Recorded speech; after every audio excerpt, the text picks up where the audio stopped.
But what's their natural response going to be when you grab the gun? Can you guess? They're going to pull it back. What? Guess what you just did? You put a bullet in the chamber. Listen to the sound. He literally made his body like kind of into the shape of a seahorse and like had little flippers on his hands and picked up one leg and started like sticking his body out and like making kissy seahorse faces. And he was like, this is how he harnesses chi on his back. Hello, ladies and gentlemen, and welcome to episode 20 of the Good People, Bad Intentions podcast. And today I have as my guest, Rob from the McDojoLife Instagram/YouTube page. It's something of a site. What it's dedicated to is exposing schools or systems of martial arts that claim to be effective, but in all actual reality will get you hurt.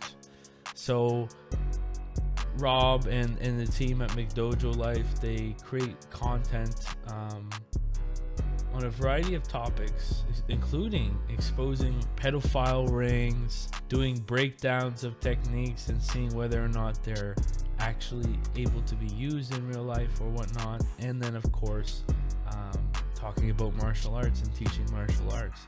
So I'm really looking forward to having Rob on to talk about these topics and more. And without further ado, here's Rob. All right. Hello, Rob. Welcome to the Good People, Bad Intentions podcast. Thanks for coming on. I like the name of the show, man. Thanks for having me.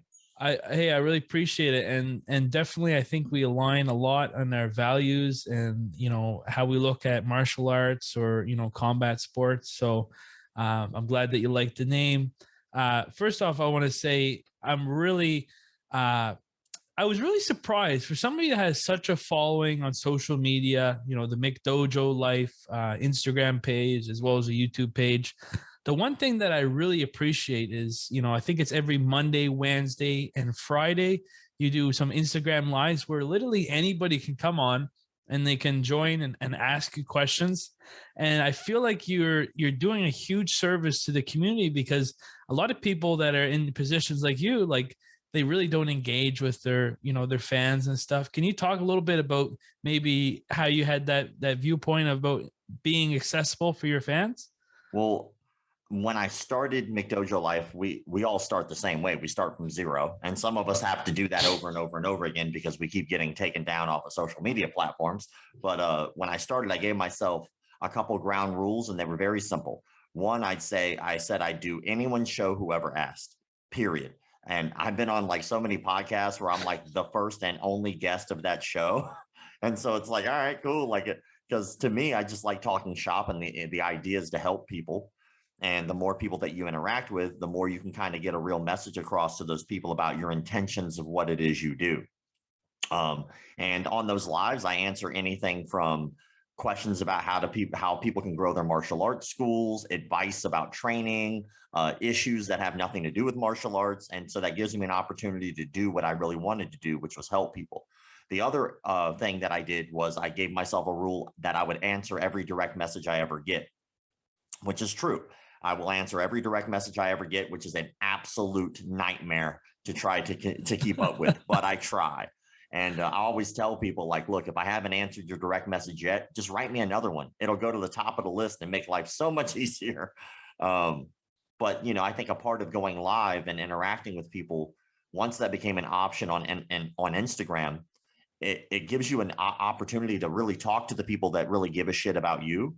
And you can talk face to face to them, which is great. Like, you can actually see the look on their face and the emphasis and tonality. It's not so cold and devoid of emotion. You can actually look at someone in their face and talk to them. And then you can have these open dialogues where other people can listen, and maybe it answers their questions. Maybe it helps them with a situation that's similar, you know? And so that's why I do it, because if it wasn't for the people who follow me, I wouldn't have a career or a job. And I wanted to say the first way that I found out about your Instagram and then later the YouTube channel, Frank Boxing Coach. I think you know who he is. He sure. from Montreal does boxing videos on Instagram. Of course, he's a coach. He has fighters and everything like that. And he was sharing a lot of your content. And I was like, man, like when I first looked at it, I was like, who is this guy putting this stuff out? Like he's putting out a lot of garbage. But then I realized the whole point of your Instagram a lot of the times is exposing kind of the fake martial arts or the martial arts that gyms that really are just trying to capitalize on, you know, getting membership and kind of not really teaching people the skills that they necessarily want. Can you just talk a little bit about, because I've seen that you've been recognized from people like Joe Rogan on his podcast. Of course, Stephen Wonderboy Thompson. I seen a photo with you and his dad. Can you talk about kind of the impact that doing this Instagram and the YouTube channel? Can you share the impact that that's had on your life? Well, I mean, obviously, it's, you know, when you have a certain amount of followers, it kind of changes the way people view you, which is interesting. Yeah. I started doing this for the same reason I continue doing it, is because I want to help people. And over the years, that starts to get recognition by just laying the foundation one brick at a time. And every day going to work, making a new post, no matter what, and just showing people just how absolutely insane some of these people really are. These are martial arts cults. And what people forget is that these martial arts is not regulated. There is no regulating body to any martial art whatsoever. It does not exist. Now, you have like state athletic commissions who might regulate the sports of things, but they don't actually regulate whether or not you can open a school or not. So absolutely anyone can go make themselves a 75th degree black belt of Steve's all-you-can-eat Chinese food emporium and Kung Fu studio. They can go for the Kung Fu. They stay for the egg rolls, but they go for the Kung Fu. And then all of a sudden they become this like master of their own domain where they can control and manipulate people for the betterment of just themselves. And I think universally that speaks out to people. I think that happens in every walk of life. And I think people are really tired of it. And I think people like the idea of self-governing rather than having like an actual entity or governing body. I think people really do enjoy the ability as a group to come together and collectively say, hey, we all agree universally that you are full of shit. And since we all think that you're full of shit, we think the world should know you are as well. And that gives the other person the opportunity to say, all right, well, I'm going to leave this particular industry, or I'll change my behavior, or I will have to be berated absolutely every day nonstop by these group of people who are basically my peers. And I think that started to resonate with people. And I think what people started to realize was I wasn't just a meme page. You know, I still get people who think like, oh, you're just a meme page, like you pay no attention to what I do. If that's what you gather out of what I do, that's fine. There's nothing wrong with that if that's all you get from it. But most people see that there's a bigger picture here. They see that, you know, on our YouTube channel and on our page, we call out pedophiles. They see that we're calling out dangerous behavior that can get people killed. They see that we actually make an impact we have gotten schools closed. We have gotten coaches removed. It's not just a meme page. Just because I go about it in a funny way, the only reason I do that is to sugarcoat the really dirty, dangerous, absolutely horrific things that I see. And if I were to give it to you the way that I see it, like it would be a page no one would want to visit because it would be too gross. And I like how you've kind of in that you've talked a little bit about the dark parts about martial arts, because you know a lot of people like to sugarcoat martial arts and look at it and be like, oh, you know, it's you know, this or it's that, it's people coming together and learning a martial art. Yeah, it is. But then you have all this divisiveness that can be a little bit toxic, you know, especially like when people are trying to see who has the best style or who has the best martial art.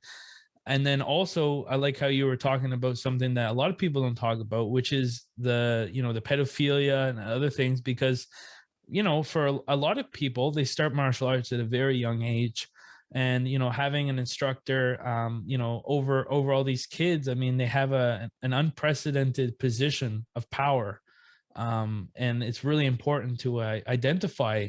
Can you just talk a little bit about maybe because I'm sure was there a transition point on your page where you're like, you know, am I really going to go after these people? Or were you from the beginning, like always doing that? Like, because I'm sure that is a little bit of a confrontational piece.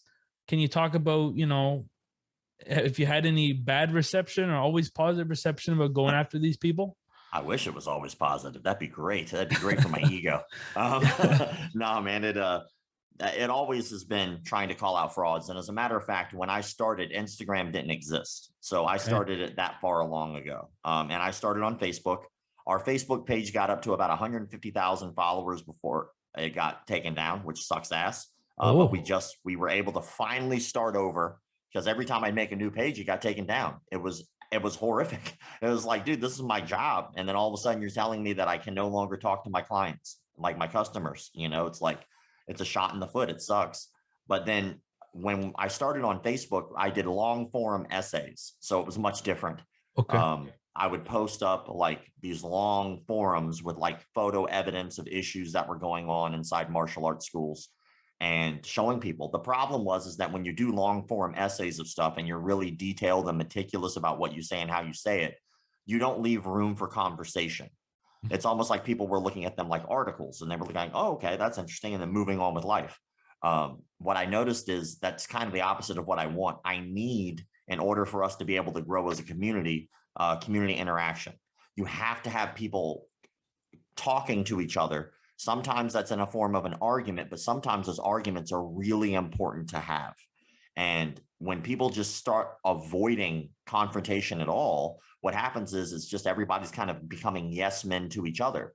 And they're kind of perpetuating a cycle of bullshit that has been in the martial arts industry for a very long time. You were talking about decisiveness. Like, imagine people complaining about how long it takes for someone to get a black belt, but they don't complain about the pedophile across the street. Like, that is the martial arts industry in a nutshell. Is they'll complain about these stupid petty things. Like, for instance, another thing that you said is, what style's the best? Well, the real answer here is, what style's the best for who? What is their particular intentions? When a student walks into a martial arts facility, the student might have a different goal than the instructor. And a good instructor will recognize that and try to help that person through the medium of martial arts. If that person's goal is to lose weight and they lose weight, but they can't fight their way out of a paper bag, but they didn't want to really learn how to fight their way out of a paper bag, guess what? They still reach their goal. So for the guy across the street who's going, that's not Brazilian Jiu-Jitsu, that's ridiculous. Like, well, what if they don't want to do that? What if they have a medical condition? Like, what if they have HIV or AIDS and they don't want to roll around the mat because they could risk infecting someone if they get cut by someone's toenail? Like, would you rather them do the thing that would stop you from getting this infectious disease? Because to them now, their goals are different. They don't have the same background as you. They don't have the same abilities as you. Another thing that people forget is skill is subjective. How good you are means diddly squat to the world, 9 times out of 10. Right? Do you really think that, like, how many people online complain about people not being good at martial arts, but they themselves are not at the upper echelon of martial artists? Just because you're good in your city doesn't mean you're good in your state. Just because you're good at your state doesn't mean you're good in your region. Just because you're good in your region doesn't mean that you're good in your country. Just because you're good at your country doesn't mean you're good on your on your continent. Just because you're good in your continent doesn't mean you're the best in the world, right? And so when you start looking at like skill as a marker, that's bullshit. That's an absolute nonsensical. So you're telling me the guy who has cerebral palsy isn't allowed to get a black belt ever because he will never be as physically able-bodied as another human being, even though that particular person has to do 10 times as much just to get to the damn class, has to work 10 times harder than you just to do something basic that comes natural to you. I say that's bullshit. And so the problem in martial arts is a lot of petty infighting for a lot of stupid, menial shit that means absolutely nothing to anybody else except for the individual's ego. Meanwhile, the major issues, the fraud, the rapes, the amount of people who are committing serious crimes through martial arts, the amount of people who are pedophiles in the martial arts, all of these are real issues. But people ignore that because they'd rather complain about how long it took someone to get their belt. That to me is bullshit. Yeah, and talking about kind of the goals that you were talking about, whether or not you can fight in and out of a bag or not. There are some people, they see a film, they're like, I want to become a black belt, and then once they become a black belt in whatever discipline they are, they kind of just that's, I'm good. And then there's that connotation where like And everybody that's listening or whatever, they've heard of this guy. Oh, he's a black belt. Like, don't mess with him. Until then, like, talking about skill being a measure, I mean, just because you're a black belt doesn't mean you're, a good fighter or not. I mean, because a lot of, depending on what, like, I used to do karate, kata was a huge part of the grading system. Kata is like, just anybody that doesn't know about that, and I'm sure you could speak more about it because you're a 3rd degree black belt. It's like a form, it's like a routine and everything like that. And then of course there's like, applications like bunkai, you're actually trying to use techniques from the kata into real life and everything like that. But yeah, just because you have a black belt doesn't necessarily mean you're like the street fighter. It's different. I'm just curious because I did do a little bit of research as far as your story and whatnot. You got into martial arts at the age of 12. Is that correct? Yes, I started when I was 12 for sure. Okay. And that was largely because of you had a situation where some bullies, they started like stabbing you with pencils and things like that. Something with like some that. Teachers. Can you talk a little bit about that? Yeah, for sure. Well, first, as someone who was bullied a lot in school, bullying is a bullshit word. Yeah. Like, really think about it. Abused. What's the law against bullying? I don't think there is one. Exactly. Well, what's the law against assault? Well, there's a law against assault. What's the law against battery? There's a law against battery. What's the law against abuse? There's laws against abuse. What's the law? So when people say the word bullying, and it's no offense to you whatsoever, Yeah. but it's just a message I try to spread as someone who was bullied in school, is that when we start using the word bullying, we start giving it a lot more power than it really deserves, because we now have put it in a category that there is no law against. When you say, because it's such an in general word, it can mean so many different things, right? But when you say what it was, it becomes a law. It becomes an issue. There are rules against it. And so I think what happens is a lot of kids don't get heard because there are too many people calling it bullying when the kids don't know the proper word. And I think it's an adult's job to understand the root of the real problem to actually solve it, instead of using some nonsensical bullshit word to make it so that way there is no way to solve it. Like if we were to call it bullying, okay, well, there's nothing we can do. I'm sorry, that kids are going to be kids. If we call it assault, guess what? Now we can start pressing charges, you little shit, Or like if you start calling it stalking, it's not bullying, it's stalking. There's laws against that. So I think it's important for us to stray away from the word, because it really is just an encompassing word that encompasses a lot of shit that actually does have laws. But as soon as you call it bullying, all of a sudden, none of those apply. It's like, what the fuck? Like, all right. But anyway. By the way, I never thought of, not to interrupt, I never thought of it in that way. I mean, yeah, thinking about it now, when you use the term bullying, I mean, it could be anything from somebody wearing like a pink shirt, like, and what I did by saying, oh, you were bullied in school or whatnot. I mean, yeah, I guess categorizing what happened to you in that category, where it could be, somebody's shirt or whatever. I mean, it is belittling a little bit about your experience, because yeah, like you said, like assault, etc. The things that you have gone through, abuse, because people say all the time, oh, like even in the adult world, bullying is a thing. But no, like actually adults then at that point identify it as, what it is. Like adults, if somebody said some stuff you didn't like, you would just call that guy a douchebag. Like we're going to call it what it is. Like, he's not bullying me, it's just an asshole. Yeah. Like True. he said some shit I don't like. Okay, either that's on me or that's on him. But at the end of the day, you're allowed to say words.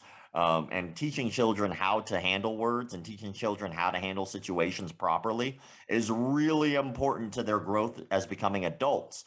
Like I'll give you an example, and I still want to tell you that story, but while we were talking about it. So I got hired out. I still do from time to time to do anti-bully seminars. Okay. And again, I hate the word. So what do? As soon as I come out, I give that spiel. Stop calling it that. It's not. Like if somebody hits you, don't call it bullying. Don't say that person was bullying you, because that's very hard for an adult to understand. But an adult does understand assault. Like if they hit you, let the teacher know that you were hit, not that you were bullied. If that person's like not leaving you alone That's harassment or stalking. Stop saying that it was bullying. They will not leave you alone. How? And then you can reach the issues and actually solve the problem. And so there was apparently a bully week, anti-bully week. And I think it's like an orange week, and it happens in October like every year. And so during this week, a lot of private schools and public schools will still participate in this, where they have these different speakers come in and talk about bullying and talk about their experiences. And so they had somebody come in the day before I did. And that person told them that as soon as bullying happens to you, the first thing you should do is tell your teacher. And that's not my ideology. I think the first thing that you should do is address it with the person that said something or did something to you. Because I think that one, that sets a precedence, because sometimes people say things and they're not aware how you're going to feel about them, especially as a child. They haven't processed how this will affect you mentally. And so usually if you go up to somebody, especially if it's a friend of yours or an acquaintance, and you say, hey, man, I just didn't appreciate that. You don't have to fight over it, but you should address it with them to let them know how you feel, because now you've given them an opportunity to fix the behavior. If you go right, like as someone who was bullied in school, again, using the quotations with that word, the worst thing I ever fucking did to myself was tell. It always made it worse. Absolutely every time, unequivocally. Now, if I had given this person the opportunity and I said, hey, man, I really appreciate it if you stop that. And the person's like, no. And then I tell, hey, that's on them. They made their own decision. Will that necessarily make the bullying stop or make it? No. But at least I had the opportunity to show that I will stand up for myself. And that old adage of standing up for yourself goes a long way. It really does. Because now you've given that person the opportunity to understand how you feel and where this might go. Like, look, I'm telling you politely. Like the next step is obviously you can kick my ass. That's cool. Every time you come at me incorrect, I will go fucking tell the teacher, and you beat my ass all day long, but you're going to have to deal with those consequences. Like if that's where we're going to go, I'm going to win this every time. Like you might try to hurt me, but eventually what's going to happen is you're going to get in so much trouble. You're going to fucking get tired of it. You're going to move on. Now you can call me a tattletale. You can call me whatever you want, but that's on you. So what decision are we going to make here? Are you going to continue to harass me and then continue to get in trouble? Or are you going to fuck off and leave me alone? Now, I'm paraphrasing for a child, but you get the idea. Yes. And so, but the school told me they made me stop my speech. I didn't cuss, by the way, during the speech, but when I got to that part, I let them know about bullying, how we should stop using the word, how we should start addressing things as they are. And then I let the children know after that, like, look, what you should do is the very first thing you should do. If somebody says something that you don't like, talk to them about it. Have an open conversation. Have a dialogue. Somebody calls you a name, talk to them. Just see why they said that. Did they intend it on being a joke and I took it wrong? Did they think that it was funny, or did they really try to hurt my feelings? Know where you stand with another human being before you start trying to throw rocks at them. And then they completely they were like, no, you can't say that. The first thing they have to do is go tell the teacher. I was like, that's fucking nonsense. That's ridiculous. Because what you just did, you set up these children for failure. You set them up to be repeatedly bullied and never actually establish, hey, it's okay to speak up for yourself. It's okay not to be abused. It's okay to say something and stand up for yourself. You don't always have to pawn off your issues onto other people. Now, if you need help, that's different. But the first step should be self-esteem. You should have some fucking self-esteem. How many kids try to kill themselves every year because of bullying? They have no self-esteem, and it's never been instilled in them. Ever. It was never backed by a teacher. It was never backed by a parent, that wasn't probably abusive. It was never backed. And so when kids know that they have somebody that they could speak to that will stand up with them, that will back them, that will make their self-esteem rise, maybe we'll have less kids killing themselves. Will you ever get rid of douchebags in the world? Fuck no. They're going to continue to be assholes. They're everywhere, right? But instilling something like standing up for yourself in a child early, I think, is extremely important. And when that was brushed aside by the school, I was dumbfounded. I was like, I even asked the teachers, I was like, none of you have gone through the level of abuse I have. And the person that they had in before me had never either. And so it was quite astonishing. And that's not an assumption, by the way. That was something I looked into. But it's quite astonishing how that moment of, teaching kids to stand up for themselves in a way, and not even in a violent physical way, but teaching them to stand up for themselves is completely shut down by the standardized version of what bullying is. And so when you brought it up, I just had a lot to say about it. So I'm sorry I went on a tangent. No. I really like this because,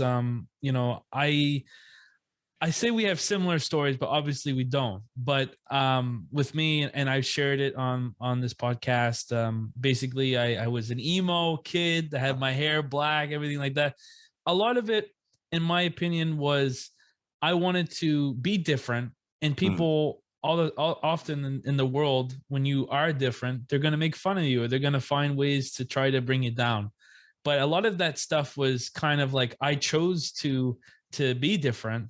I got you. And I kind of explain, like, in that podcast, I was like, I'm not telling people or kids to not be themselves, but just know that when you do stand out intentionally, that it's a lot to put on your shoulders, especially if you don't have like the skills or the knowledge or to deal with these kids that are really, they don't understand fully what they're doing, but they're basically like doing some like maybe tribalistic kind of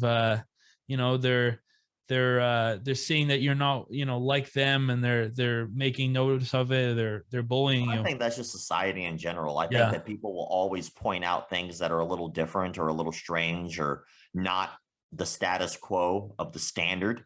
And that is what people do.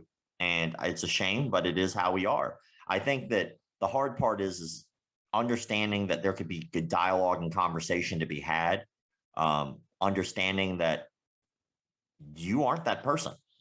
Like, it's okay that they're not you. It's okay that they're different than you. It's okay that you're different from them. It's absolutely okay that they say things and shit. You don't have to like everybody. That's fine. You know what you do? You don't hang out with those people. You don't be around those people. Like if the hard part is trying to convince the masses that dialogue is okay when it's being shut down in every possible path. Open dialogue is being shut down online. Open dialogue is being shut down in people's households, because somewhere along the line, divisiveness became the standard. The standard of conversation became, if you're not on my side and you don't think the way I think, then we shouldn't talk ever. You should be ostracized from the group. You should be made fun of. Like, as long as what you're doing and saying doesn't harm someone else, who gives a shit? Like, oh, you like to fuck sheep. All right, well, that's weird as fuck. That's not my thing. And I mean, maybe the sheep is consensual. I don't know, but that's weird, but cool. You do you, brother. Like, oh, you like to touch little kids. Oh, well, that's a little different now, isn't it? Yeah. And obviously the sheep fucking thing, to give a better example for any of my animal friends out there, for anybody who likes animals, like, oh, you like to fuck this hole in the wall, right? Oh, well, that's weird, but that's cool. Do your thing, man. All right. And then you move on with the day, right? But the moment you start affecting other people, that's an issue. That's when things become a little hairy. And going back to what you were talking about, my story of being bullied in school. When I was born with a cleft palate, and so I have scars on my face, and I had a lot of surgeries I had to go through. I was born with something called a bilateral cleft palate. So to give you an example, if you watch MMA and you watch the fights this last weekend, there was a fighter who has a unilateral cleft palate, which is just one scar. Kazma Chimaya. That is right. It's a bad dude right there, right? He is. But if I was born with a bilateral, so instead of having just the one scar, I actually had an entire section of my mouth was not there. And so it wasn't like a split, it was actually a whole gap. And so I had to have multiple reconstructive surgeries over the years and stuff like that. And my mom was terrified that if she put me in sports, I'd have to go through reconstructive surgery again. And she really just didn't want that. She was very protective, which is understandable. She wasn't really aware of the amount of abuse I was being inflicted upon me in school, because I hid it from her. I was scared and I was ashamed, and I was worried that if I told, I'd get in trouble. And I didn't know how to stand up for myself correctly and how to have conversations with people, and really take care of myself. So it eventually came to a head in gym class one day when I was 12. Actually, I was 11, about to turn 12. And then I got picked on by a group of kids. I tried to stand up for myself. The kids surrounded me, and they told me they were going to jump me whenever the class was over. And as soon as the bell rang, walked outside, I was immediately jumped. I was randomly hit in the back of the head by one kid. Me and him brawled for a second. Then the other kids jumped on top.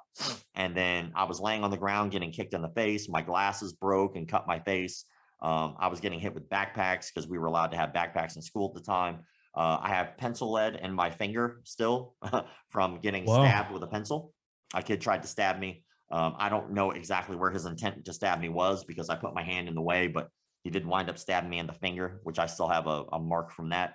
And then 2 teachers stood around and watched the entire thing and did nothing about it. Those kids beat me for 5 minutes. And the reason I know it was 5 minutes was because the time between one bell to the next was 5 minutes long, and they beat me from bell to bell. Once that second bell rang, those kids scattered, I guess, because they knew that they needed to be in class and that they would probably get in trouble. So they all ran. The 2 teachers still just stood there. They did absolutely nothing. They didn't help me up. They just watched me bleed. And then a friend of mine who was late to the class, his name is Joseph, Joey, but we're still best friends today. At the time, we were acquaintances, but he was late to the class. And as I'm laying there, I can see him like way on the distance. And he like walked up, and it was after the fight was well over. He picked me up and he helped walk me to the nurse's office. And when he was doing that, he handed me a card, and the card was for a free trial karate class. And he said, "You need this." Those were the only things we said the entire walk. He just said, "You need this." And I took it and I just bled, and we walked to the nurse's office. I went home that night and I asked my mom, I was like, "Mom, I asked you to do a lot of things." I was like, but because I've asked everything. I wanted to do baseball, football, soccer. I want any activity that would get me a part of some type of social group instead of just being alone at home playing video games all the time. And she said, "We'll see." And that was something that stood out because my mom never says "we'll see." She either says yes or no. And so that next month was my birthday. By the way, my birthday is tomorrow. Yes. Happy birthday coming up. Yeah, when this comes out, it will be your birthday. Yeah, so, that's right. So my mom wound up giving it to me. She paid in full for an entire year for classes. Wow. And so that changed my entire life. From there on forward, my life has been dedicated to the arts. I'm like anybody else. I've taken little times off here and there for other things, and life comes up, but I've been dedicated to it for as long as I can remember. The majority of my life now. So as of April 12th, tomorrow, I will have been in the industry for over 25 years. Wow. And I am 37 tomorrow. So I'll be 37. Still young. 25 years of my life dedicated to the arts. And I've seen, I do want to continue on this, on what we're talking about, but I've seen you have a history. You've done sports karate. Yeah, so I've done, so my resume is I'm a 3rd-degree black belt in karate. The karate that I did was a freestyle karate. So it was more like a Benny the Jet or Kidez, Joe Louis style of karate. We didn't do any katas. I am a 3rd-degree black belt in something called Lissa Jodo, which is a weapon system not many people have heard of. It basically just means I'm good using weapons. I'm a purple belt in Brazilian Jiu-Jitsu, 6-0 amateur kickboxer, or I'm sorry, 6-0 amateur boxer, 4-2 amateur kickboxer. I was on an international kickboxing team for 2 years called Team Full Circle, where we traveled internationally and kickboxed. I never kept track of those particular fights, but they were definitely in the hundreds, if not more, because there's tournaments. So you'd have to fight a fuck ton in a weekend. Then I was on that team for 2 years. And so we competed every weekend, literally. We did a local, and then the next weekend we would do a state, then the next weekend a national, and the weekend after an international. So every week of the month, every weekend, we were competing in a different hotel, in a different city, in a different state, sometimes in a different country, meeting new and exciting people and punching them in the face and getting hit. And then I grew up. My boxing matches were all in a nightclub when I was like between the ages of 15 to 18. And so you had to be 21 and up to even be in the club. But I was fighting at 15. I had my first boxing match at 15 years old, fighting a guy who was 35, because you had to be 21 and up to even be in the club. But my instructor was the promoter, so he allowed me to do it as long as I got a permission slip signed from my mom. So I was like the only kid there, and I have them all on VHS or like a DVD now. I got them converted, so I'm trying to get them all converted to digital so I can start putting them online so people can see them. Yes. And I ran a martial arts school for 4 years of my life. That got bought out. When that got bought out, I wound up working for that particular facility as a striking coach for their MMA team. I ran their kids programs and also did their the front desk work. Sorry for the receptionist for a while there. Program director. Sorry, I was a program director. I was looking for the word. It wasn't coming to me. And then I've been doing martial arts business consulting now for a decade. And then McDojoLife now for coming up on close to 10 years. I don't remember exactly when I started McDojoLife because it's been so long, but that's pretty much all I've done in this industry so far. I've done a lot. and I was doing some digging. Used to be referred to as the Neon Ninja. Yeah, back in the day, I used to do a lot of nunchuck stuff because Okay. when I was doing karate before jujitsu, one of the things that I was really putting out there was this group. It was actually a performance group that I was on. And so we did martial arts demonstrations, like demonstration team stuff. And in the karate world, the demo team is something that's pretty common. It's not as common in jujitsu, although they do have them. You have more competition teams in jujitsu. Karate has competition teams as well, but we also have a demo team. And we actually used to travel to a lot of the international tournaments and do martial arts performances. And the group that I was a part of was referred to as the Neon Ninjas, because we would do these nunchuck performances where we would light nunchucks on fire. We would do black light responsive stuff. We'd strap sparklers to them. We did all kinds of stuff. And it was like more performance art, just to kind of show off some of the nunchuck stuff that we did. But yeah, it was like probably one of the dorkiest things I've ever really done. But I love it. I still love it. Like I even put away nunchucks for the longest time. Like I didn't swing them for like 5 years or something like that. And then during that time I was doing jujitsu. So that was where my focus was. But my hands were like cramping like crazy. They were getting all busted up from doing jujitsu. Like the gi was jacking my fingers up. And one day I just happened to see the nunchucks in my office as I was cleaning them. And I started picking them up again and playing with them. And I noticed that the dexterity on my hands started coming back. Like they felt better. They were looser. My fingers weren't getting all jacked up. So I started swinging nunchucks again just to help with my my inevitable arthritis that was going to be caused by jujitsu. And it helped. Like it helped tremendously. I was so we were talking about Hamza Chimaev, and I was wondering, are you based in Florida? Yes. Okay. That UFC 273 card, did you watch it when it was? I didn't actually. I guess I was playing the old man card because I was hanging out with some friends. I kind of lost track of time, and then I wind up passing out on my couch. I fell asleep at like 9, and I don't think the main card started till 10. So I was like dead asleep, and I woke up at like 3 in the morning and checked my phone. I was like, all right, those people won, and I went back to sleep. True. Like this job's weird because I have to deal with a lot of different martial arts, not just one. And so, you know, if I watch the MMA fight, guarantee you people are asking me about the jiu-jitsu tournament that happened that weekend. If I watch a jiu-jitsu tournament, I guarantee you people are like, hey man, did you see that karate combat? I'm like, no, I can't see all the shit, man. Like I can only see so most of the time I just look at the highlights and that gives me enough information that I need. And then if it's something interesting, like the Burns versus Chimaev fight, I'll look into it and watch it because that was a barn burner. Maybe fight of the year. It was. Maybe fight of the year. But Rogan was in town, which was really cool. I got to see him live. Okay. That was pretty cool. But that's like one of the, I guess you could say like a perk of the job.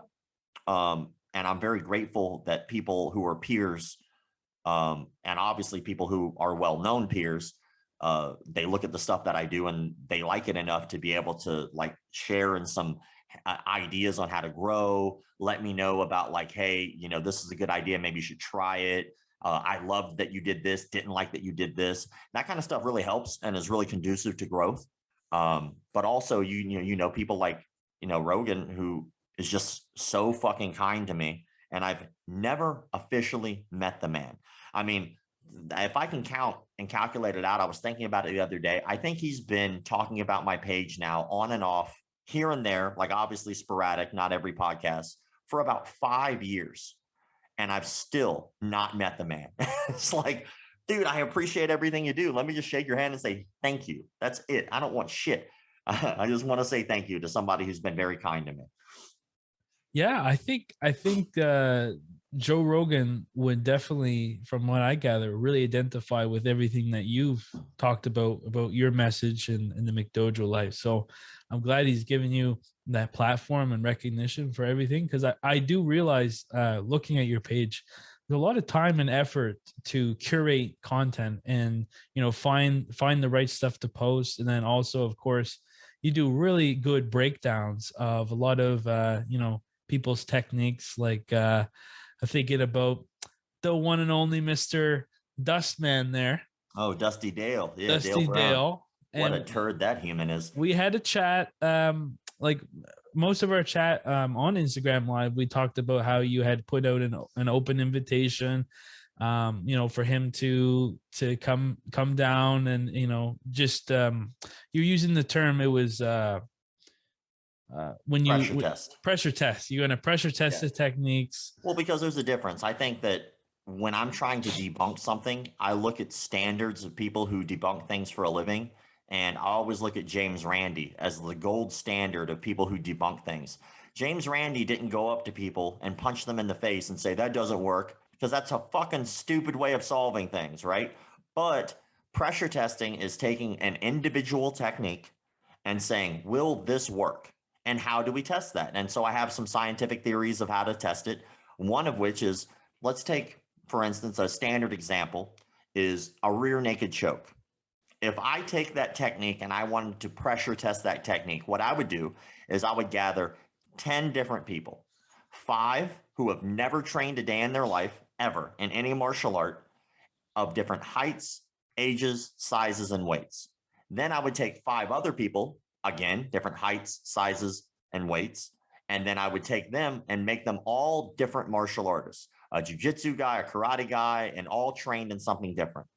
Then what you do is you put them dead to rights in a rear naked choke and see if it works without resistance. So I got you in a rear naked choke, tap whenever you feel the pressure, whenever you can't breathe, just tap and I'll let go. Boom. Okay, cool. I guarantee you 10 out of 10 times against a non-resisting opponent, they will get choked every time. Then what you do is you put each person in a rear naked choke, and then you say, all right, I want you to resist. Whenever the timer buzzer goes off, I'm going to try to choke you, and I want you to try to see if you can escape without getting choked. However you want to do that, I don't care. You can eye gouge me, you can bite me, you can pinch me, you can do whatever it is that you want to do, but I'm going to try to choke you the same way, but now you can resist. And then try to see. Guarantee you at least 9 out of those 10 people are getting choked. So what would that tell me? That it has over a 90% chance of being effective. Now, let's take what Dale Brown does. And let's do that exact same experiment where he's reaching back, trying to thumb someone in the eyes. One, we already have a case study in the UFC of 2 ladies that fought each other. One had the other dead to rights in a rear naked choke, and the chick who came in heavy during weigh-ins as well reached back and tried to poke the girl's eye out in the middle of the UFC fight. I don't remember their names off the top of my head, but this is very recent, within the last year that this happened. Now, when that happened, guess what? That chick still got choked dead to rights. So that's a case study in which we can see this in a controlled environment with resistance that does not work. Do it again multiple times and see where that will get you. Again, I am willing to bet that you have a 90% success rate of pulling off a rear naked choke when you have someone dead to rights in the choke and you try to eye gouge your way out of it. Why? Because you can hide your eyes. And Dale Brown recently put out a video of exactly this exact same technique where someone has him in a rear naked choke. He tries to thumb him in the eyes and they magically let go. Well, the irony of that video is that the person who was actually doing the rear naked choke was doing it correctly and hid his face in the crook of his other arm. So you would not be able to reach the person's eyes because the person's doing it correctly, because they can just dab on it and you can't get them. And so, but magically when Dale starts reaching back, his opponent's head pops right up. Magic. You're going to get choked dead to rights. And I was willing to experiment with this. His response to me was to block me. Now, he wants me to go to Detroit to do this. Here's a couple reasons why you do not go to someone else's martial arts facility. Here's why dojo storming is really fucking stupid. All right. 1, they don't have to let you on the property. That's their private business. So if you walk up and you brought a camera crew and you spent all this money and you spent all this money on plane tickets, they don't have to let you in the building. So that's strike 1. 2, when you get in the building, at any moment, they can kick you out for trespassing for any reason at all. Doesn't matter where you are. You're inside their business. They can kick you out for trespassing. They can let you in one moment and kick you out another. Next, they don't have to let you film. So if you tried to film somebody in their place of business and they did not allow you to film, that's not legal. If you put that out there for the world to see in a public setting and didn't blur their faces and didn't blur anything, they can sue you. If someone gets injured, no matter what waiver you sign, they can sue you. So there is a lot of reasons not to go to someone else's facility to challenge them to a fight because it will not equal anything good for you. All it will do is make your ego feel good. That's why I offered for him to go to a neutral facility where we are allowed and given permission by the business owner, who was a neutral party, to let us experiment. But his thing was to block me. Tom DeBlast, by the way, offered him $50,000 to spar, just spar with one of his female students. He blocked Tom DeBlast. So the thing is that when it comes to Dale Brown, every time we post about him, more people see him. And that's the ultimate goal of my page, is to uncover and discover frauds, showing people that this person has no clue what they're doing or they're fraudulent in some way. When I post that out there, Dale Brown has done this thing where he's pivoted. Rather than continuing down the same path that he continued, he was actually very smart in a business sense, still a douchebag, but still smart in a business sense, where he restricted all of his comments on Instagram. So if you are not a follower of his, you can't even say anything. Then you have to follow him in order to say something. So you do that. You click that button and his follower count goes up. Not stupid, very smart. But if you say something negative on his page, he will delete that. So all people will see from the outside is nothing but positive comments, manipulating the standard of what people see. Then if you speak out against him in a way that is challenging to his ideology, he will block you. He does this universally. He does this on his YouTube channel. He does this on his TikTok, even though he got kicked off TikTok and got brought back. He does this on absolutely all of his shit. And he does this because he's manipulating people into his thought process. He wants the followers and the money and the views. He doesn't care that what he is doing is wrong. How do I know he doesn't care? Well, when you have people like Navy SEALs, by the way, I'm sponsored by a Navy SEAL company. Oh, hello, Kill Cliff. And so when you have people like Navy SEALs, I can give you absolute, undoubted proof that these people do not agree with what he's saying, telling you that what you're doing with a firearm is not safe and will not work, and you ignore those people. You're saying that you know better than them. Okay, well, maybe let's say Dale Brown knows more than the Navy SEALs about firearms. All right, I doubt it.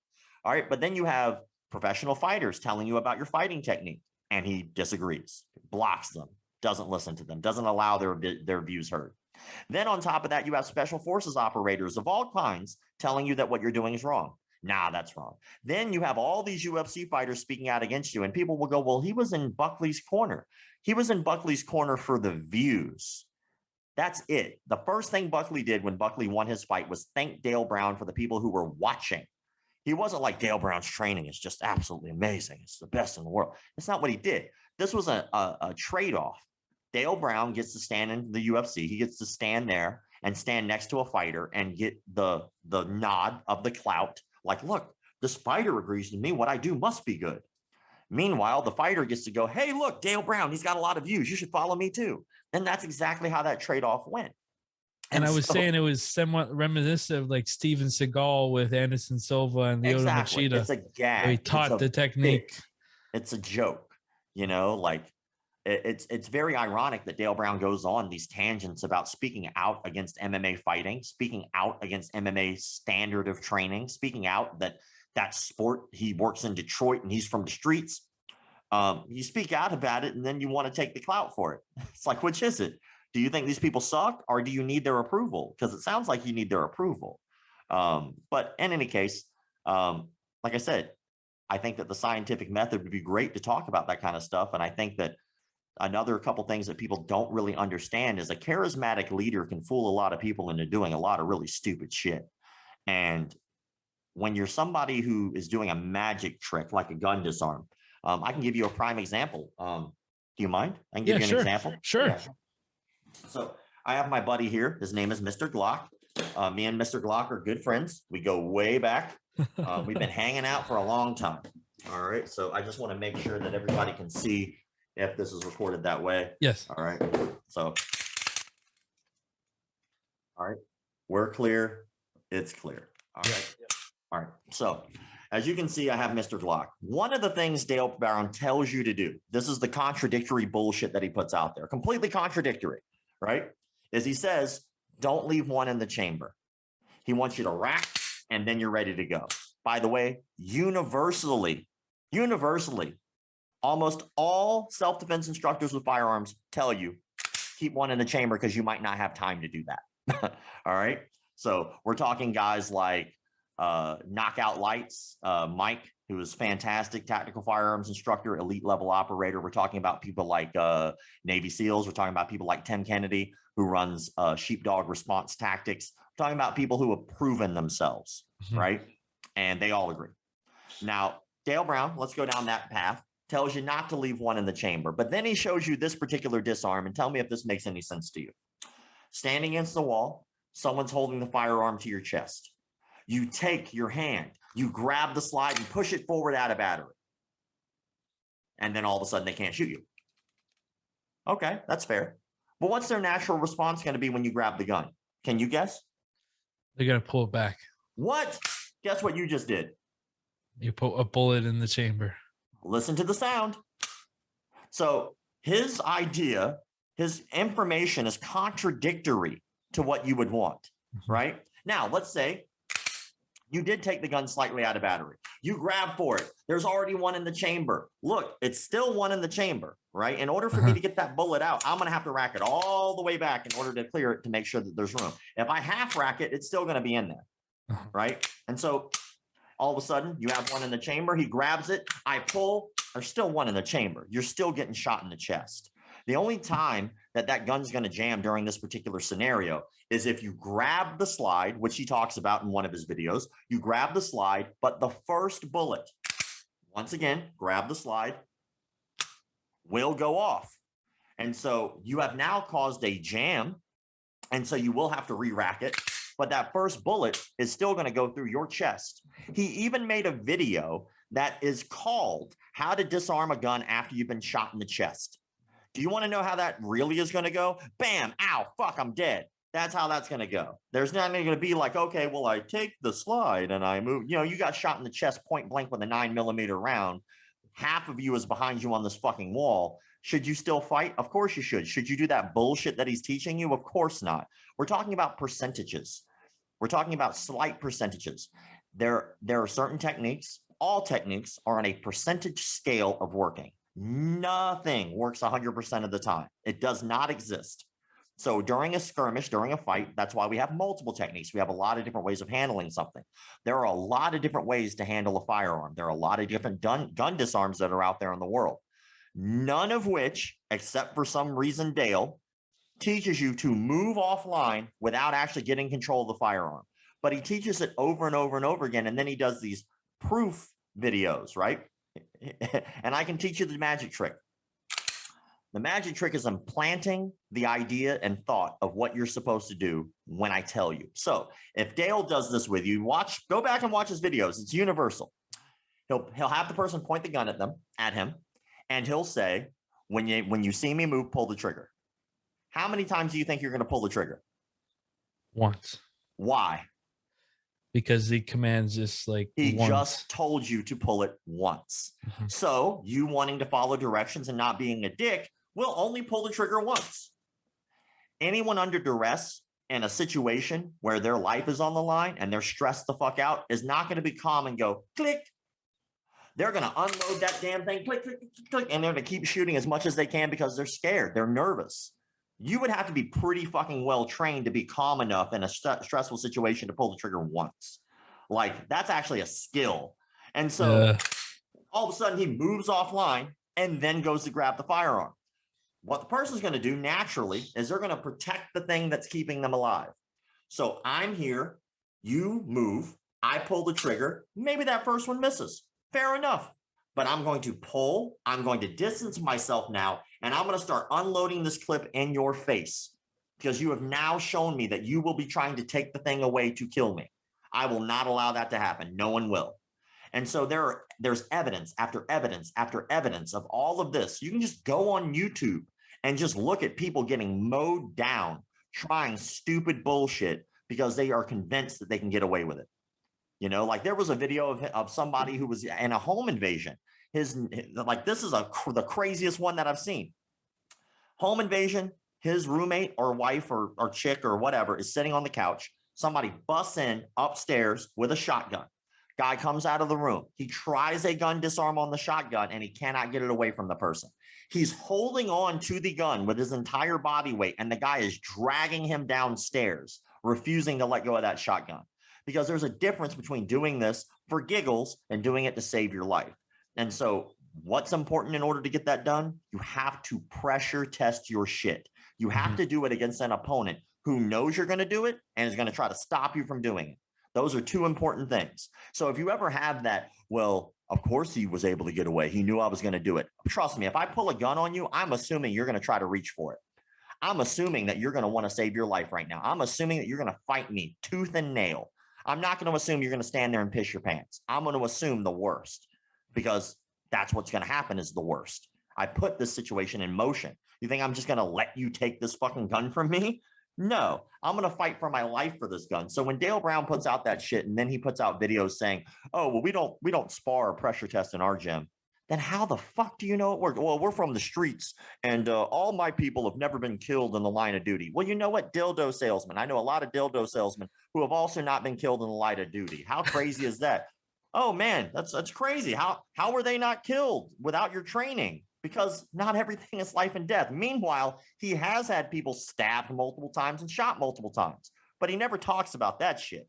He always I was going to wonder, is there like a lot of stats about people that maybe have incorrect gun disarm or knife disarm techniques that they end up getting killed? When do a lot of people? No, but does Dale? Yes.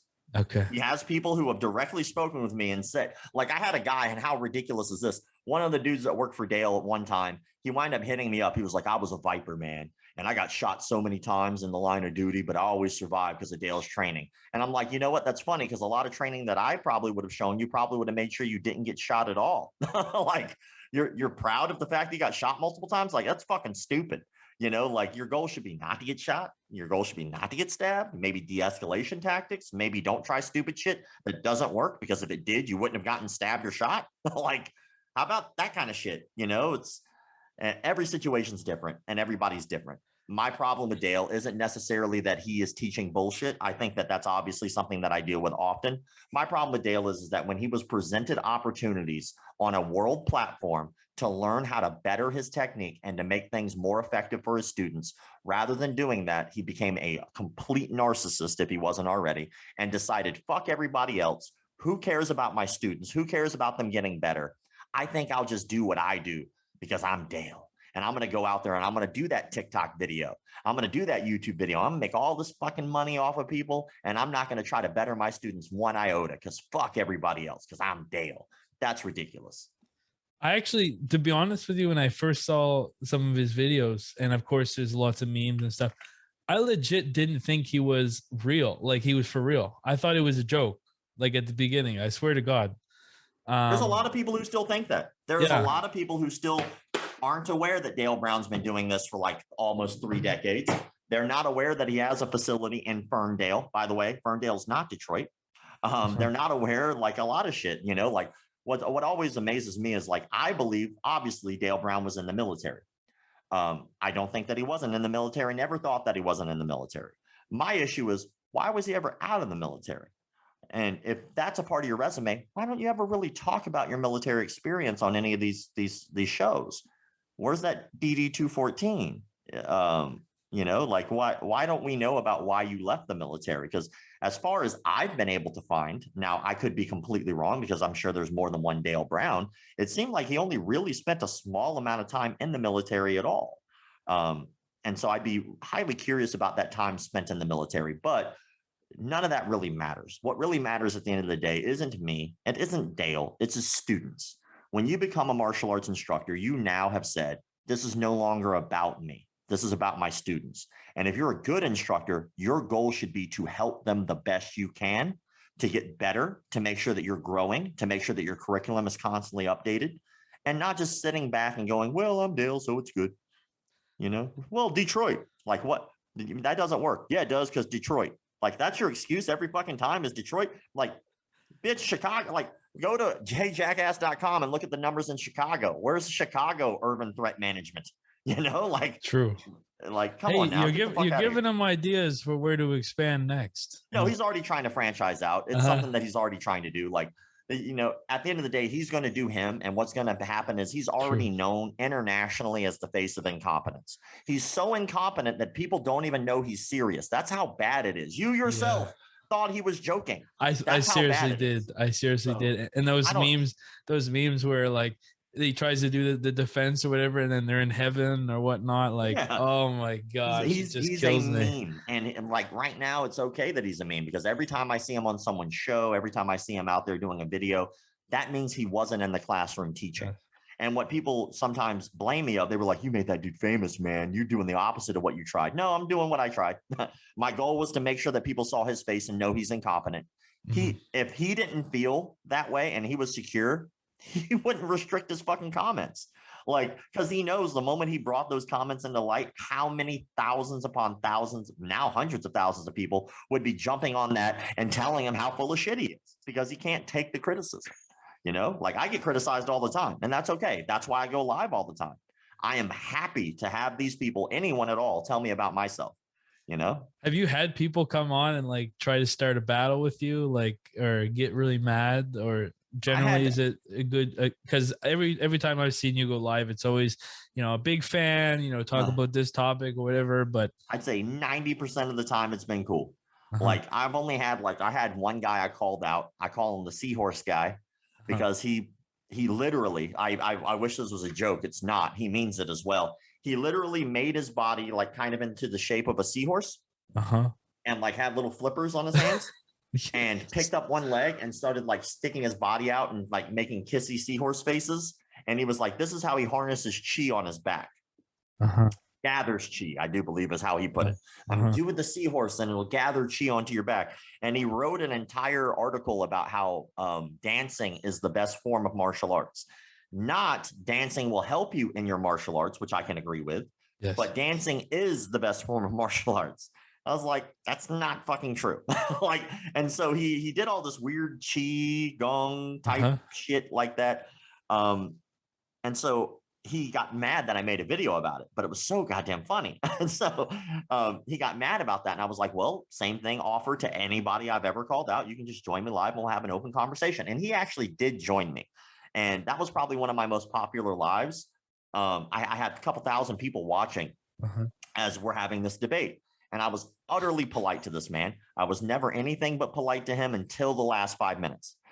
I was super polite. And during that time, every time I said a counter argument or I had something to say, never called them names. He called me names almost every opportunity he had. Every time I would speak, he would zone out and try to like put his book up on the screen to try to sell his book, never actually listening to a thing I said. And then somewhere around 45 minutes into the conversation, obviously my comment section was just roasting the shit out of this man. But I was polite. I can't help what other people say, but I can help what I say, my demeanor. Somewhere in there, he said something about the placebo effect. And I was like, yeah, you know what? Finally, common ground. I can agree that what you're doing is you're doing like a placebo effect. People believe it so strongly that it might actually be affecting them some way. But that's just because they believe it, not because it's true. He was like, that's not what placebo is. And I was like, no, I'm pretty sure that's what it is. So I actually, while we were talking, I looked it up online and read the definition. And I was like, hey, I don't want to interrupt, but I just want to let you know, here's the actual definition of placebo. And it seems to match up with what I'm saying. And he dead to right said, oh, those people don't know what they're talking about. Oy. I was like, so hold on. Merriam-Webster doesn't know what a definition is. The people who make definitions have no clue what they're saying. And so I couldn't help but laugh in his fucking face. I was like, that is absolutely nonsensical. Like, you're just saying some shit to be argumentative at this point because you're arguing that a definition isn't the definition. Like, get the fuck out of here. Like, that's ridiculous.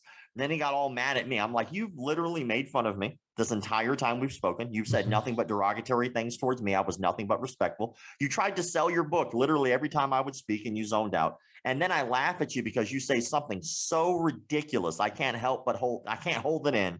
And now you're upset. Like, feel free to kiss my ass on the way out. Then I let him know that, hey, if you want, you can leave. You're more than welcome to, but I'm going to continue this live.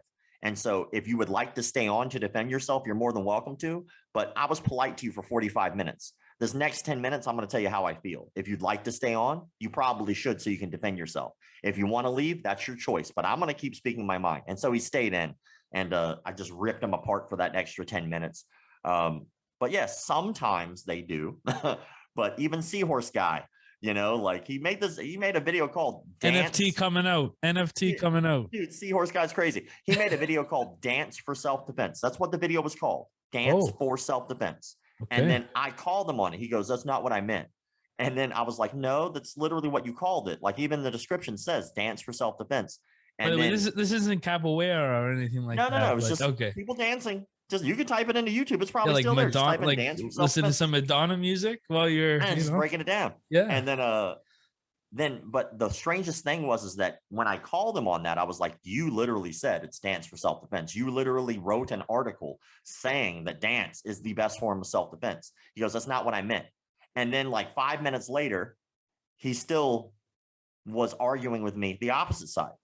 Like 5 minutes later, he was like, well, dance is good self-defense. And then he was like, I wrote an entire article about it. I'm like, you fucking ass. I was like, in my head, I'm thinking that makes no sense. You just argued for the first 15 minutes of this conversation that this is not what you meant. And then the next 15 minutes, you were arguing that that is exactly what you meant. Like, you're a crazy person. There's something wrong with you. And now people are listening to you. People think, like, not only now that at that point, people know that he was serious because you could, obviously, he's not an actor. He really is that person. But this person teaches people that pay him money, you know? Wow. It's like this person's teaching people how to break it down in boogie, but they can't find their way out of paperback. A different tax bracket for martial arts compared to dance instructors. So he's just trying to go for it, you know? So funny enough, in Florida, at least, when you go to file for your taxes and stuff, and you're like a 1099, you typically do file as a dance instructor. It's like dance instructor. Yeah. Like it's usually like dance instructor and like several other like things that are all clumped together for tax purposes. It's pretty funny. Hey. One thing I wanted to, we're getting close to time. One thing I wanted to touch on before we're done, talked about not calling bullying. It's abuse, guys. You know, if you're beaten by somebody, you know, if you're, just call it what it is. Don't give it some blanket term to make it lesser, right? I totally, it down, man. Yeah, I totally 100% agree with that, and I'm personally going to now try to educate, as you've educated me about that, to other people. So Jake Paul, somebody that got into boxing, you know, kind of a celebrity on YouTube and everything like that.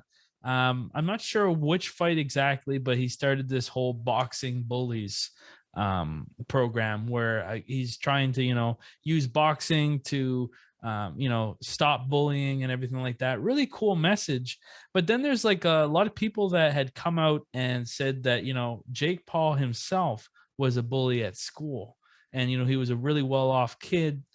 And then in some interviews, Jake Paul talks about how, you know, he was a bully, and that he's kind of turned back from that. As somebody that has experienced abuse and everything like that in school, do you see people change? Like those people that did those things, those nasty things to you, those terrible things to you, have they changed later on in life? And what do you think of that whole Jake Paul situation? Well, a couple things. There's a lot to unpack there. First, I don't allow people like that to have free rent space in my head. Okay. So I don't know what the fuck happened to them. Like, okay. Nor do I really care, to be honest. If I had to hope or wish anything, I really do wish them the best. I hope that they moved on and were able to do something good for their community, or they were able to do something good for their family, or they were able to do something good in life. I don't wish them ill will at all. That'd be very selfish of me. So I don't feel that way. I wish them nothing but the best. I would love to find out that they moved on and cured fucking cancer. Like, you know, but I don't think people change unless they want to change. Universally, cult members don't typically get out of a cult until they themselves make the decision to get out. People don't stop drugs until they themselves make the decision to get the help that they need and really make that attempt. So people don't typically change behaviors unless their behavior is challenged by someone else that makes them really reflect what's happened. For instance, you know, a crackhead winds up stealing their mother's purse, you know, and for crack, and then all of a sudden they see that heartbreak in their mom and they make that decision right there that they themselves want to get help. That wasn't their mom asking them to get help. Their mom probably asked them to get help a lot. That was them having a moment of clarity, as alcoholics say, where they go, fuck, I need to get some help. I think it's the same thing with people like Jake Paul, who probably had this moment. Now, whether it's true or not, it could be two things. It really could. One, it could be him trying to save his conscience. Maybe he realized, yo, I really was a dick. I really did a lot of harm to a lot of people, and that this is going to benefit, and maybe this is going to balance the scales. And I think that there are people out there who think that way, like, oh man, I did all these horrible things. I got to swing the pendulum back the other way, man. I can't. If I look back on my life, the older I get, I go, how many bad things that I do? How many good things that I do? I hope the good outweighs the bad, but you can never do that if all you do is bad. You have to look at those bad situations and think to yourself, well, what can I do to balance the scale? What can I do to make it better? What can I do to change? That's a complete possibility. The other possibility is that he knows he's a douchebag. He knows that he's still an asshole. He knows that he still does these things, but it looks good to the public. It's really one or the only two things. He either really has changed and he wants to do good, or he at least wants it to look like he has. My opinion on that, if it helps people, I don't give a fuck what his reasoning is. And like, for real, I don't. Like, if I was homeless, like, there's all these people online who are like, you shouldn't like film homeless people when you give them money because like you're degrading them. You think if I'm homeless and I haven't eaten in 4 days and I'm sitting there on the street and you put a camera in my face and $100 bill, that I'm going to give a fuck that you filmed me? Nope. Thanks for the 100, dude. Hey, his Instagram is this. Thanks for the help. Like, that's reality. Yes. You know who thinks that shit is like overprivileged motherfuckers who have never spent a day in those people's shoes. Like, oh my God, you shouldn't film those people. Those people are people, and you're just degrading them. Yeah, you're degrading them by buying them a hot meal. Meanwhile, you did dick all for those people and you're bitching online. You know who I'm going to take the side of? The guy with the camera.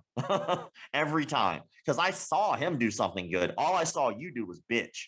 And that is very fair. Do you think the homeless dude gives a fuck what the person's intentions are? No, he gives a fuck about the results. The result was he got help. The result was he got money. The result was he got food. The result was he got shelter. Now, how he got there, I don't give a shit. So same thing with Jake Paul. Do I care what his intentions are? No. Does it help the community? Does it help people? Does it make them better? Is it an outlet for underprivileged kids? Is it an outlet for people to be better people? And if that's the case, good on him. Good on him, no matter what his intentions are.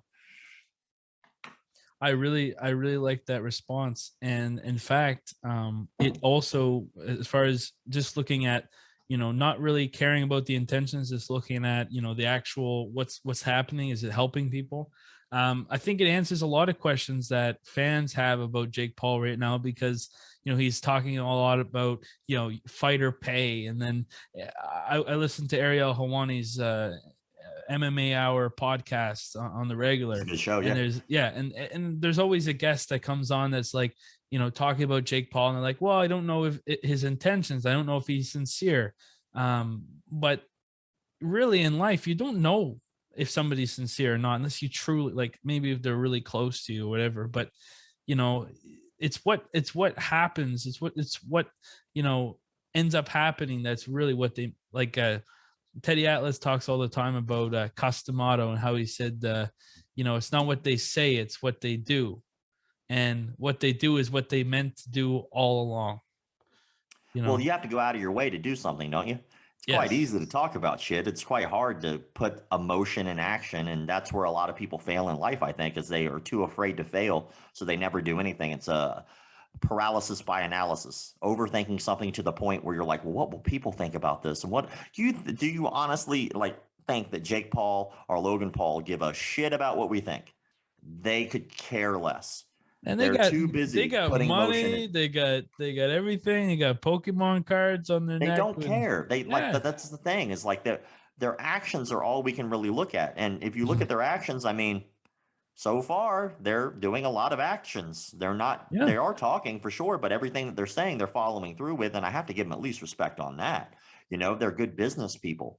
Now, are they going to be the greatest at what they do? No, but I think that a lot of fighters can learn from that. They could be complete assholes in real life. I don't fucking know, nor do I care. I don't care if they're assholes, right? I care about what their effect is on the general public. I care about what their effect is on me, which is nothing. I care about what their effect is on their surroundings. Like, are they good people? Like, we don't know a lot of that information, but what we can see is at least what they're doing. And I think where a lot of fighters are failing is where they're picking up the slack. And I think more fighters should pay attention to that. Like, again, I don't know these people, don't care about these people. I have no clue who they are as individuals outside of when the cameras are off, right? But what I can say is they kind of gave fighters a blueprint on how to make money. These are They did. people who are fighting professionals, and they're getting some of the highest pay-per-view buys. They're getting paid so much for just being YouTubers because they understood that if they cater to their audience, if they have a fan base and they have people who care about them, they have people who care about what they're doing, and they can stir the pot, then they can get more money in pay-per-view buys, more money in sales. They can get more asses in the seats during their events. They can make more money. Meanwhile, other fighters are putting absolutely no stock or stake into who they are outside of the ring. And then they're wondering why they're not getting paid. Like, look, stop relying on just the fight to be your end all be all income, because it will not be there for you always. How many NFL players, sorry, scratch that. How many college players blew out their knee in college and didn't make a dime, even though they were some of the best in the world at that sport at that time? Like, you think just because you're good, you're going to make money. You're wrong. There's a reason that marketing exists. There's a reason that advertisement agencies and firms exist. There's a reason people have agents. There's a reason people have managers. Is because you might think that you're smart enough to circ the game, but other people have already been down the same path you have. How many professional heavyweight champions of the world have there been? And how many of them do you actually hear in the media or even know that they exist? How many people are successful after their boxing careers are over? Your fighting career is going to be real short. And during that time, did you put in time and effort into your fan base for them to give a shit about you outside of the ring? You know? And if you didn't, I'm sorry, you wasted a lot of time. You wasted a lot of effort. Look at Wonder Boy. You know, Wonder Boy's last fight, I remember anyway, was him fighting Gilbert Burns. And that was a huge fight for him because if he would have beat Gilbert Burns, chances are he would have fought for the title. Gilbert Burns wound up winning that. And so Gilbert Burns, obviously, he moves on in his last 8-9 fights now. He's only lost 2. He lost his last recent one to a very close decision in what's probably going to be the fight of the year, and he lost to the champion, right? Meanwhile, Wonder Boy, he lost his last 3, I think, off the top of my head. And guess what? He's still making bank. He's still making money hand over fist. He's over at Karate Combat now. You know, he's over there announcing over there. He's over at selling sponsorship shit. He's got his podcast. He's got his YouTube channel. He understood that if he marketed himself as more than just a fighter, people would see him as more than just a fighter. That's what you need to do if you're going to be successful in the long term in a career like this. You have to be more than just the thing that you're a staple at. You know, okay, we already know you're good at that, but what else? You know, like, why do you think so many WWE guys try to go into acting? You know, like, they want to be more. They want to do more. They want to be more than just what they're pigeonholed as. And they prove to people that they are. Look at John Cena. I would have never saw that shit coming. John Cena, when I watched him wrestle, I was like, that's the worst fucking actor I've ever seen in my life. People loved him, you know, but at the same time, I was like, it's awful. It's terrible. Then this dude took the time to start working on his acting. He started taking the time to work on his narration voice. He started taking the time to work and become more than that. And now guess what? He doesn't have to get slammed on his head for a living. He doesn't got to get dumped off a steel cage and land on his spine and risk being paralyzed for the rest of his life, because he realized that there's only so many years you're going to have in a game that is that physical. And so I hope fighters learn from that. You're not going to be a fighter forever. And anybody that told you that lie is completely setting you up to fail. You have to be more than just a fighter if you want to be successful in the long term. Yeah, I was listening to the Pat McAfee show, and they had Vince McMahon on, and Vince McMahon was talking about the difference between WWE wrestler and WWE superstar. Like, they try to use the WWE superstar title because it kind of opens up more opportunities for the wrestlers. Like, they're not just viewed as, like, you know, a somebody that goes in the ring or whatever, but they're, you know, more marketable for things like movies and stuff. And lastly, because you brought it up, what's been your take about the Karate Combat? I haven't watched much of the product myself, but I've been really happy to see, like, some of my favorite fighters, you know, George St. Pierre, Stephen Wonderboy Thompson, Bas Rutten, you know, my homie Robin Black, they hired him on as an announcer, which I love that dude to death. He's from Canada.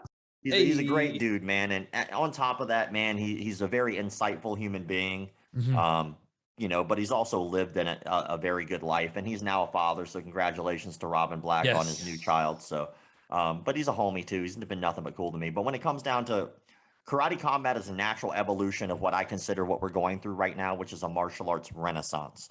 I Mhm. think ever since 1993 things changed drastically because what happened was the UFC hit. And as weird as that sounds, it started a real renaissance in our industry.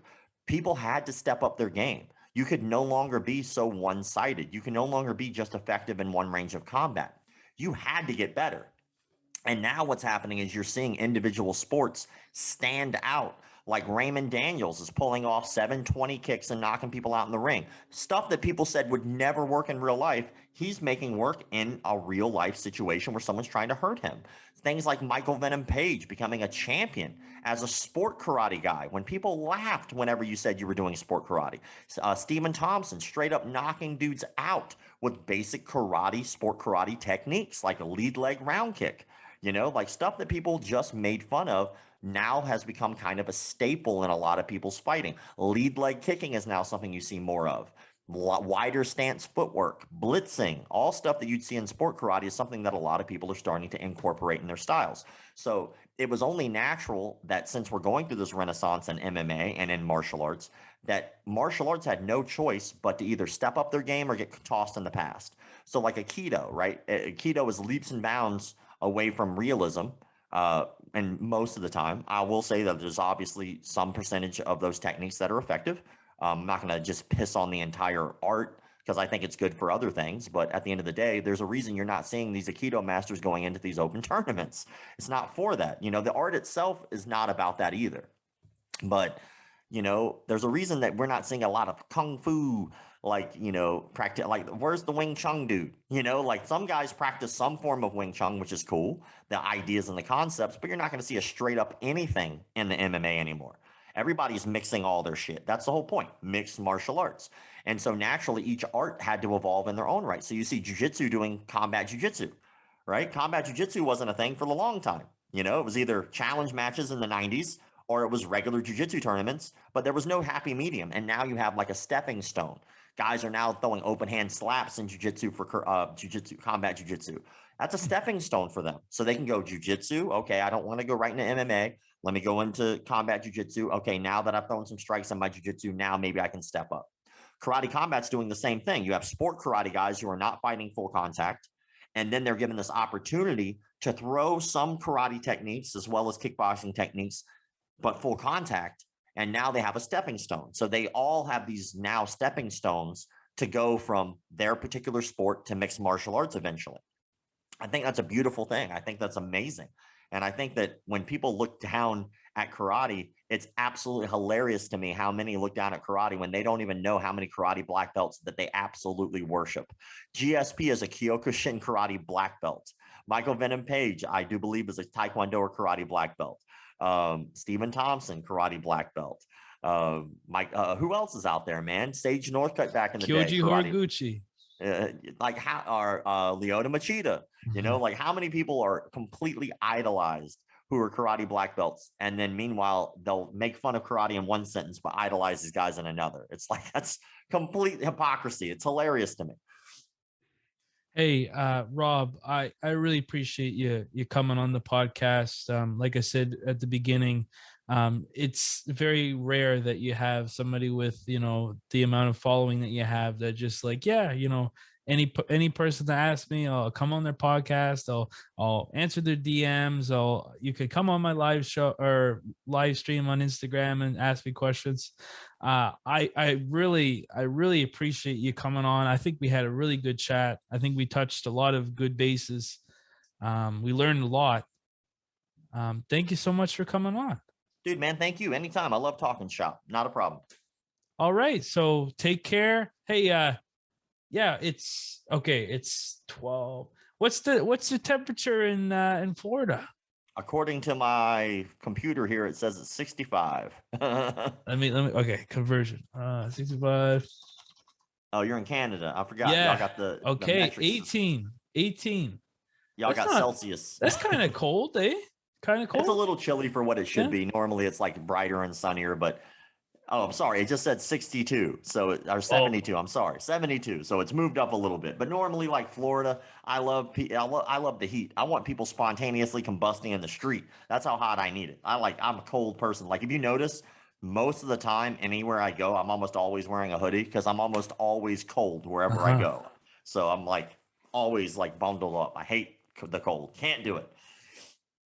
I'm hoping that like it's 48.2 or 9 degrees Celsius if you use Celsius, Yes. 48.2 You can Fahrenheit. keep all that, man. I need to be close to the equator. I need some Yeah, heat. yeah, yeah, yeah, yeah. Okay, hey, I really appreciate it. You have a good one. You Take too, care, man. Thank you. Rob. Thank you. And I hope you enjoyed this episode of the Good People Bad Intentions podcast. We had talked about a lot of interesting stuff.